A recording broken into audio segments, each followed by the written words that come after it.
Monsieur le Président, messieurs les juges, nous vous avons demandé de condamner les chefs responsables du drame qui a ensanglanté le monde, en vous demandant aujourd'hui de déclarer criminelles les organisations qui ont servi d'instruments à leur dessein. Nous sollicitons de votre justice la condamnation morale de tout un système cohérent qui a fait courir à la civilisation le plus grave danger qu'elle ait connu depuis l'écroulement du monde romain. Et nous attachons autant d'importance à la sentence que nous sollicitons aujourd'hui qu'à celle que nous requérions hier. Car si nous croyons nécessaire que les coupables soient punis, nous pensons qu'il est non moins salutaire de rappeler solennellement aux puissants d'aujourd'hui et de demain les impératifs d'une morale sans laquelle l'ordre ni la paix ne peuvent régner dans l'univers. Qui ne voit en effet qu'au temps où nous vivons, alors que la folie des hommes a utilisé les prodigieux progrès de la science et de la technique pour l'œuvre de la mort, et que, comme l'a dit un philosophe, notre civilisation s'est équipée pour le suicide, qui ne voit que les problèmes qui se posent à l'angoisse du monde sont avant tout des problèmes moraux. L'humanité, a dit notre grand Bergson, gémit à demi écrasée sous le poids des progrès qu'elle a faits. Le corps a grandi, attend un supplément d'âme, et la mécanique exige une mystique. La mystique, à laquelle pensait Bergson, nous savons ce qu'elle est. C'est celle qu'à l'apogée de la civilisation gréco-latine, alors que Caton l'Ancien, le sage des sages, écrivait encore dans son traité d'économie politique « Il faut savoir vendre à temps ses vieux bœufs et ses vieux esclaves », cette mystique a introduit dans le monde ces deux notions qui ont suffi à le bouleverser, la notion de la personne et celle de la fraternité humaine. La personne, c'est-à-dire l'individu spiritualisé, non plus l'homme isolé, le numéro dans l'ordre politique, le rouage dans l'ordre économique, mais l'homme tout entier, corps et esprit. Esprit incarné sans doute, mais avant tout esprit, pour l'épanouissement duquel est faite la société. L'homme social, qui ne trouve son plein développement que dans la communauté fraternelle de son prochain, l'homme auquel sa vocation confère une dignité qui le fait échapper de droit à toute entreprise d'asservissement et d'accaparement. Cette critique, cette mystique, c'est celle qui, dans l'ordre politique, a inspiré toutes les constitutions écrites ou traditionnelles de toutes les nations civilisées, depuis que la Grande-Bretagne, la mère des démocraties, garantit à chaque homme libre par la disposition de la Grande Charte et la loi d'habeas corpus qu'il sera ni pris ni emprisonné, sinon par un jugement de ses pairs rendu dans les forces de la loi. C'est elle qui inspira la démocratie américaine de 1776. Nous tenons pour évident que tous les hommes ont été doués par le Créateur de certains droits inaliénables. C'est elle qui inspira la Déclaration française de 1791. Les représentants du peuple français, constitués en Assemblée nationale, considérant que l'ignorance, l'oubli ou le mépris des droits de l'homme sont les seules causes des malheurs publics et de la corruption des gouvernements, ont résolu d'exposer dans une déclaration solennelle les droits naturels, inaliénables et sacrés de l'homme. En conséquence, l'Assemblée nationale reconnaît et déclare, en présence et sous les auspices de l'être suprême, les droits suivants de l'homme et du citoyen.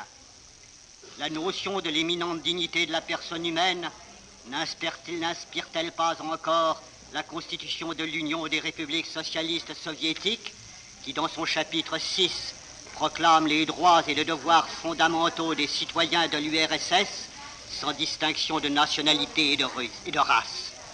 La Charte des Nations Unies, signée le 26 juin 1945 à San Francisco par 151 nations, se débute-t-elle pas enfin par cette déclaration solennelle: nous, peuple des Nations Unies, résolus à préserver les générations futures du fléau de la guerre, qui 2 fois en l'espace d'une vie humaine a infligé à l'humanité d'indicibles souffrances, a proclamé notre foi dans les droits fondamentaux de l'homme, dans la dignité et la valeur de la personne humaine, dans l'égalité des droits des hommes et des femmes, ainsi que des nations grandes et petites. Cette mystique, certains d'entre nous ont pu la laïciser autant qu'ils l'ont voulu. Nous sommes tous d'accord pour reconnaître quel est l'apport essentiel du christianisme dans le monde et qu'étendant lentement au cours des siècles ses conquêtes, elle a posé les fondements de la civilisation mondiale. Or, c'est contre cette mystique qu'en plein XXe siècle, Hitler a tenté une réaction violente en dressant contre elle cette idéologie barbare du racisme, sa conception primitive de la vie en société uniquement régie par les lois biologiques. Car il ne vise pas seulement à établir en Europe la domination militaire de l'Allemagne, il a l'ambition d'imposer au monde sa culture, qui bouleverse toutes les assises morales et intellectuelles sur lesquelles repose depuis l'ère chrétienne le monde civilisé. Pour lui, les lois biologiques qui régissent les sociétés animales s'imposent également aux sociétés humaines, et d'abord les lois de la sélection naturelle et de la lutte pour la vie. Dès lors, il ne saurait être question de l'autonomie de la personne humaine. Comme la fourmi dans la fourmilière, l'individu n'existe que par et pour la collectivité. L'État n'est pas fait pour la personne, mais l'individu pour l'État. Dès lors, il ne saurait être question de pitié ni d'amour fraternel. Le christianisme, religion de dégénérés et de malades, sera remplacé par la religion nouvelle qui ne reconnaît de droit que celui du plus fort, d'autre devoir que celui de dominer. Cette conception animale de la vie humaine, cette culture, cette religion, elle n'est pas l'œuvre d'un philosophe qui propose une théorie nouvelle dans le domaine de la spéculation intellectuelle, elle est l'œuvre d'un réaliste qui la met en pratique.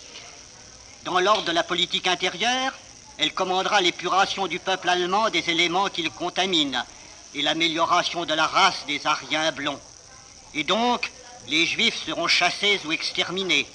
Les anormaux, les malades, les faibles seront supprimés ou de moins stérilisés. Une jeunesse arrachée de bonheur à la famille sera formée par l'État à sa mission qui est de faire trembler le monde. Je veux, dit Hitler à Rauschnig, je veux voir dans son regard la lueur que l'on voit dans les yeux d'un fauve. Encore calomnie-t-il le fauve, qui tue sans doute parce qu'il a faim, parce qu'il a peur ou qu'il est en rut, mais qui ne connaît pas le sadisme des tortures raffinées. Cette conception de la vie, Hitler l'applique aux relations internationales. Une race plus forte, écrit-il dans Mein Kampf, chassera les races faibles, car la ruée finale vers la vie brisera les entraves ridicules d'une prétendue humanité individualiste pour faire place à l'humanité selon la nature qui anéantit les faibles pour donner leur place aux forts. Et nous savons quels crimes ont été commis au nom de cette religion nouvelle. Combien de morts a coûté la mise en pratique de cette prétendue doctrine de la vie? Les camps de concentration, les chambres à gaz et les fours crématoires, les inoculations de virus, les stérilisations, la vivisection pratiquée sur les prisonniers et les déportés, l'asservissement des peuples que l'on croit assimilables, et par-dessus tout, l'extermination méthodique de ceux que l'on prétend inférieurs, et pour tout dire le génocide, tout cela est le fruit monstrueux de l'idéologie hitlérienne. Monsieur de Menthon avait raison de dire que le péché contre l'esprit est le vice fondamental du national-socialisme et la source de tous les crimes commis en son nom. Et Louis Veuillot n'avait-il pas des dons de visionnaire lorsqu'il écrivait en 1871 « Allemagne, Allemagne, à qui le ciel avait tant donné, quand tu verras reparaître un fantôme d'empereur qui ne tiendra pas le glaive pour protéger la justice et défendre le vieux droit, mais qui se dira l'empereur du peuple et le glaive du droit nouveau, alors ce sera l'heure de la grande expiation. » De tous les crimes du national-socialisme, nous avons montré quels étaient les principaux coupables. Mais pour réaliser leur plan diabolique de domination universelle, non seulement des territoires, mais aussi des consciences, il leur fallait des collaborateurs inspirés de la même mystique, formés aux mêmes disciplines. Et c'est pourquoi les chefs, les Führers, ont conçu et réalisé peu à peu ce système compliqué et cohérent de direction, de coercition et de contrôle que constitue l'ensemble des organisations de l'État et du Parti national-socialiste. Il fallait des organismes de direction d'où partiraient en vertu du Führer-principe les ordres et les directions générales, et ce sont le cabinet du Reich et le corps des dirigeants du parti nazi. Il fallait des instruments de contrôle, de propagande, de police et d'exécution, et ce sont la Gestapo, les SA, le SD et les SS. Il fallait enfin que l'armée fût au service de la politique du parti, et ce fut l'œuvre de l'état-major général et du haut commandement, épuré de tous les éléments insuffisamment nazifiés. Que les membres de ces organisations, de ces groupements ou de ces services aient été plus ou moins des fanatiques du régime, cela est possible. Et le tribunal se souvient de la distinction spécieuse faite au cours de l'interrogatoire de Ribbentrop entre les purs nazis et ceux qui ne l'étaient qu'à moitié. Tous avaient au moins accepté la doctrine et les avantages matériels que le régime leur prodiguait. Pour avoir pratiqué la restriction mentale, certains sont-ils moins méprisables et moins coupables. Que toutes ces organisations, ces groupements ou ces services aient contribué à l'œuvre de domination universelle par tous les moyens, cela a été abondamment prouvé au cours de ces débats. Les défenseurs des organisations ne sont-ils pas intervenus constamment à l'occasion des interrogatoires des accusés individuels?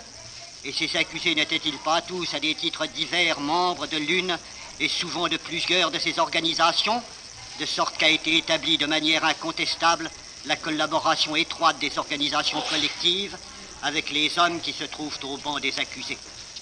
Aussi me garderai-je, après ces débats si complets, après les réquisitoires de ces éminents collègues des ministères publics américains et britanniques, de rappeler une fois de plus les innombrables monstruosités auxquelles ont participé pour les ordonner, pour les exécuter ou pour les permettre les groupes ou organisations énumérés dans l'acte d'accusation.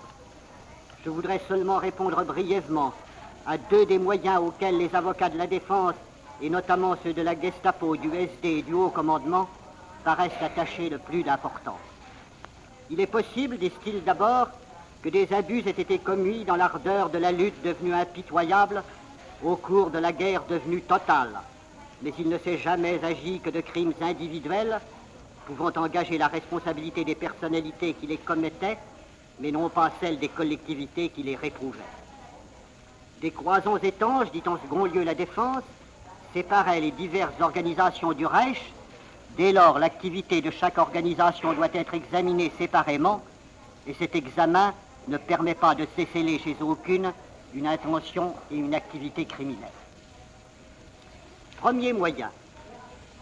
Pour déterminer si une organisation est criminelle, il convient, dit la défense, d'examiner les principes essentiels de sa structure.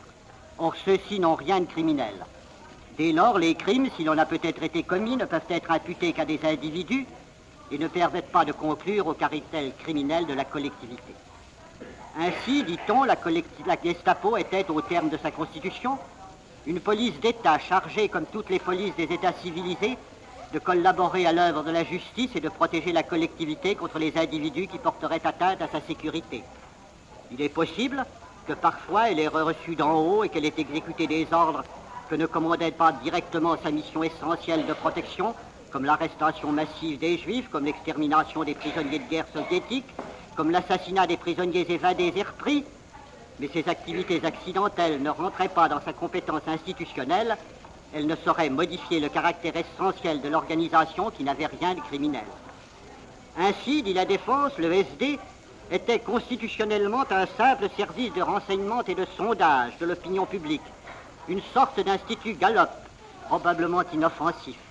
Il est possible qu'accidentellement des membres du SD aient collaboré à l'œuvre de répression de la Gestapo. Il est vrai que l'on trouve des membres de la SD à de nombreux postes de commande et qui se sont livrés à une activité critiquable, mais il ne s'agissait pas alors comme fonctionnaires du SD et ne pouvaient compromettre l'organisation dont le caractère institutionnel n'avait rien de criminel. Ainsi, dit la défense du haut commandement, il était chargé institutionnellement que de la défense du Reich et seulement de sa défense.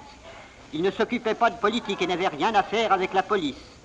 Il se peut que parfois il ait dépassé sa mission. Il est vrai qu'il a signé l'ordre de déporter les résistants vers l'inconnu, de remettre à la police par leur extermination les soldats des commandos et les prisonniers évadés, ce qui était contraire à l'honneur militaire. Mais ils agissaient alors que comme simple agent de transmission des ordres de Himmler ou de Hitler. Cette activité accidentelle, extérieure à sa compétence, ne pouvait rien changer à son caractère essentiel qui n'avait rien de criminel. Ainsi, la défense s'efforce-t-elle toujours de distinguer entre le caractère institutionnel de l'organisation dont elle croit avoir démontré qu'il n'avait rien de criminel et l'activité pratique du groupement qui, reconnaît-elle, peut être critiquée, et cette distinction se comprendrait sans doute en régime démocratique, quand des institutions préétablies limitent l'arbitraire des gouvernements, quand l'autonomie de la personne et la liberté du citoyen sont protégées contre les excès du pouvoir, mais elle est impensable en régime hitlérien. Best, le théoricien de la police, se préoccupait-il de respecter ce principe lorsqu'il écrivait que les moyens d'action de la police sont prescrits par l'ennemi? Le décret du 28 février 1933 se préoccupe-t-il de principe quand il permet à l'État omnipotent d'ignorer toutes les limites juridiques? Hitler distingue-t-il le principe de la pratique quand, dans la conférence du 23 mai 1939, qui réunit à la chancellerie les membres du haut commandement, il déclare « Il faut bannir le principe qui consiste à se soustraire à la solution des problèmes par l'adaptation aux circonstances. Il s'agit plutôt d'adapter les circonstances aux nécessités. Il ne s'agit plus de justice ou d'injustice, mais de l'existence ou de la non-existence de 80 millions d'hommes. » À la vérité, en régime hitlérien, il n'est pas d'institution préétablie, pas de légalité, pas de limite à l'arbitraire, pas d'excès de pouvoir possible. Il n'y a d'autre principe que le Führerprinzip, d'autre légalité que le bon plaisir du chef, dont l'ordre du haut en bas de l'échelle doit être exécuté sans pouvoir être discuté. La conception d'une prétendue institution qui aurait présidé à la constitution des organisations collectives et leur aurait conféré un certain caractère n'est qu'une construction a posteriori de l'ingéniosité de la défense, seule contre l'activité concrète des organisations collectives, et nous avons démontré abondamment au cours de ces débats que cette activité était criminelle. Par ailleurs, la défense cherche un motif d'innocenter les organisations collectives dans le fait que les membres de la Gestapo, des SS ou du SD qui se livraient à des actes criminels n'agissaient pas au nom de leur organisation originaire, mais en étaient provisoirement détachés. N'est-ce pas au contraire la preuve que dans l'organisation générale du système national-socialiste, ces groupements jouaient le rôle de réservoirs et d'écoles d'apprentissage où les Führers puisaient pour leur œuvre de domination des exécutants parfaitement préparés aux tâches criminelles qui leur étaient confiées. Et le fait que Hitler conférait souvent à ses complices la dignité de membre d'honneur de l'une de ces organisations, n'est-il pas aussi la preuve de l'importance qu'il attachait au témoignage d'orthodoxie que donnait l'appartenance à l'un ou l'autre de ces groupements? Ainsi, à quelque point de vue que l'on se place, le premier moyen de la défense ne peut être retenu. La défense propose... You can hardly, I think, you can hardly finish your speech before the adjournment, I think, Monsieur Champetier-Rive. You've got some 8 or 9, I think perhaps we better adjourn now.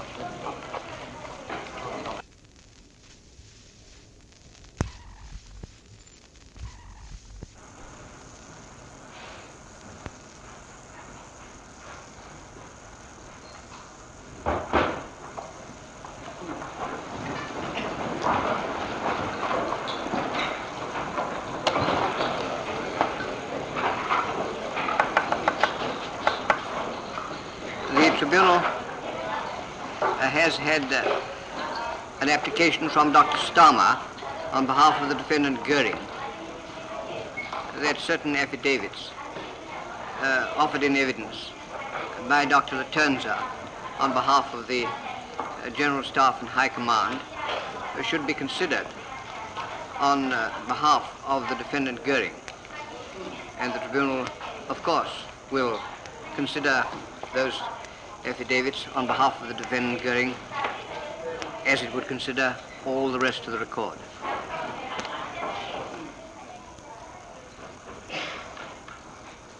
Yes, Mr. Champetier.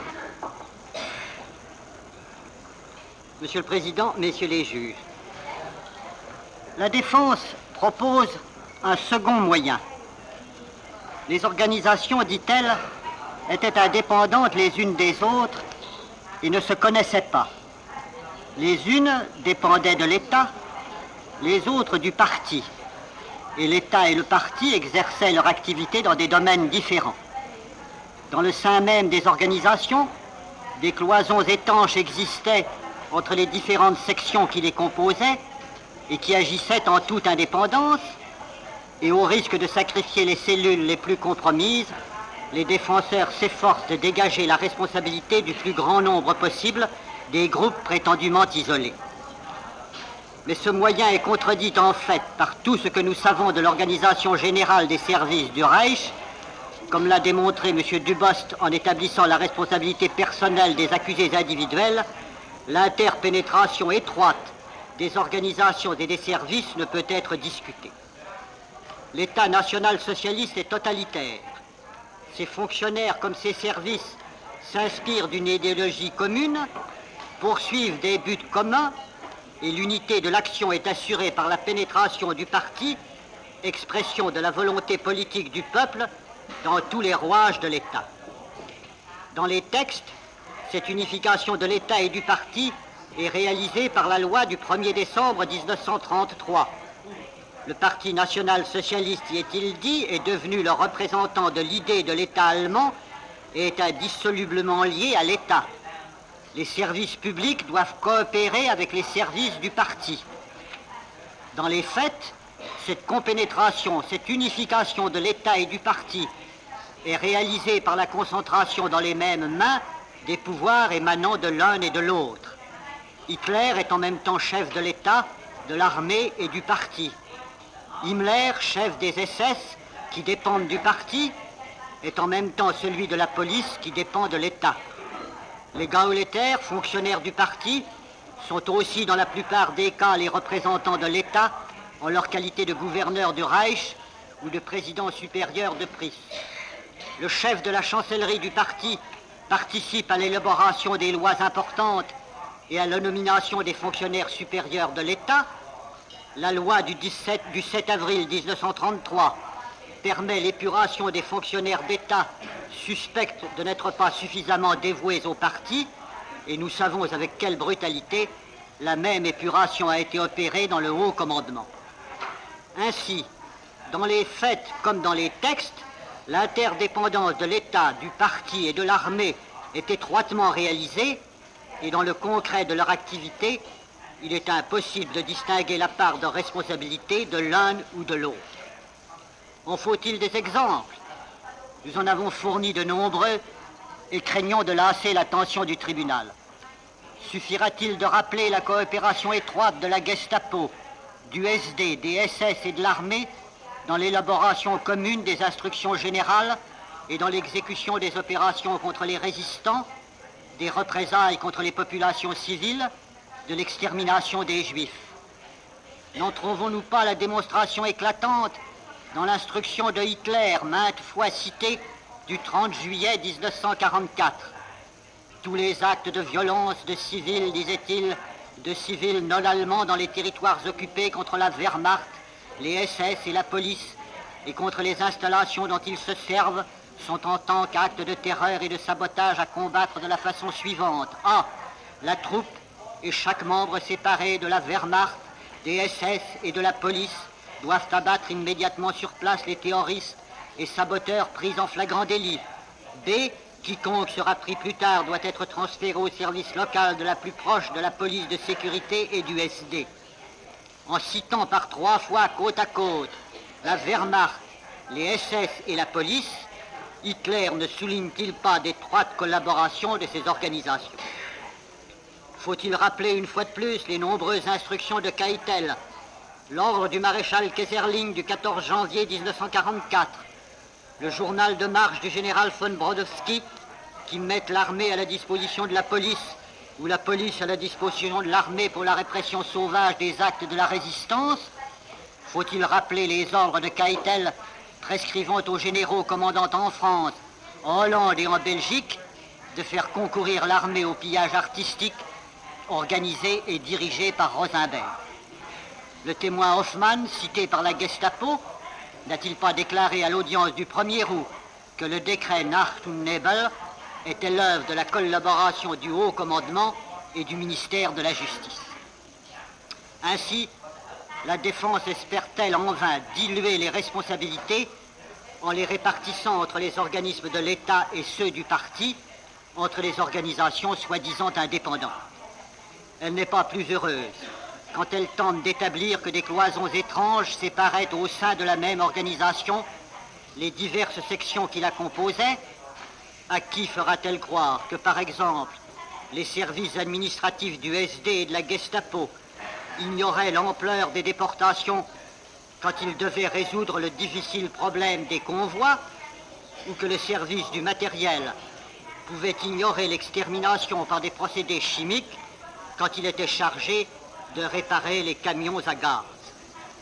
En vérité, tous les services de la Gestapo, du SD, des SS et du Haut Commandement sont étroitement solidaires dans les crimes commis en commun, et ce qui est vrai de ces organisations l'est aussi, mes éminents collègues du ministère public l'ont démontré, du cabinet du Reich et des chefs politiques.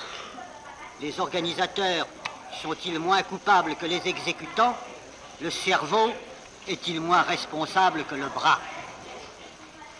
Ainsi, messieurs, croyons-nous avoir démontré la culpabilité solidaire de toutes les organisations que nous vous demandons de déclarer criminelles?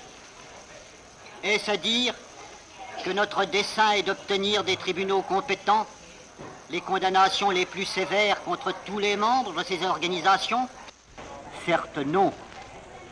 En sollicitant de votre justice la condamnation morale des organisations, sans lesquelles les crimes du national-socialisme n'auraient pu être perpétrés, nous ne vous demandons pas de condamner sans les avoir entendus des hommes qui, bien au contraire, pourront faire valoir devant les tribunaux compétents leurs moyens de défense personnelle. Si d'ailleurs le statut de votre tribunal édicte que dans tous les cas où le tribunal aura proclamé le caractère criminel d'un groupe ou d'une organisation, ce caractère criminel sera considéré comme établi et ne pourra plus être contesté, il ne dit nulle part que devront être traduits devant les autorités compétentes tous les membres de ces groupes ou organisations.